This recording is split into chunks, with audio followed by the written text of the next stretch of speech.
সারা উপায় মারিয়ে যাবি না সালা, পালাবি না সালা। বা আমার কি সাউন্ড পেয়ে পদুয়া থেকে বাচ্চা আছিস রে ভাই, তোরা এখনো আমার কাছে। তোদের এখনো ভালো করে দুধের দাঁত ওঠেনি, বাংলা নিতে আসিস না। এর আগে তোদের যতগুলো বাবা এসেছিল আমার সামনে, তাদের কাছে গিয়ে একবার খোঁজ নে আমি কি জিনিস। ওন্দা থেকে দুই ভাই মিউজিক প্রোডাকশন।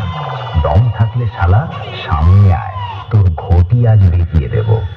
গান শিখবো? হ্যাঁ, গান শিখবা? কি গান শিখবা? তুমি বাজা, তুমি বাজা, তুমি বাজা, তুমি বাজা।